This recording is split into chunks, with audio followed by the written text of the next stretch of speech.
আপনি সম্পর্ক মানে টিকে রাখার জন্য মানে আপনি কোন কোন জিনিসগুলো ফলো করেন?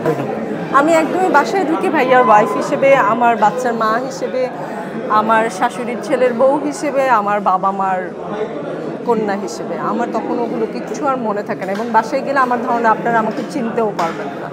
আমি এমনভাবে থাকি, বাসায় গেলে আমার পাশের বাসার লোকজন অনেক দিন পরে আমাকে চিনতে পেরেছে। আমি যখন আমার প্রতিবেশী বাসায় যাই তখন আমি ওই ডাউন টু আর্থ হয়ে যাই, ওভাবেই যাই। হয়তো বাঙালি ওর বউ রান্না করে খাওয়াবে, কারণ সে এটা এক্সপেক্ট করে। আমি আসলে এক্সপেক্ট করি যে ও আসলে ভালো একটা কিছু প্রোগ্রাম করুক। ও হয়তো এক্সপেক্ট করে আমি একটা ভালো কাজ করি। তো খাবারটা আসলে আমাদের কাছে খুব একটা ইম্পর্টেন্ট না, কিন্তু ইম্পর্টেন্ট ও একটা ভালো কাজ করুক, যেটা হয়তো আমি নিজের কাছে ভালো লাগবে। আমি একটা ভালো কাজ করলে ওর ভালো লাগবে।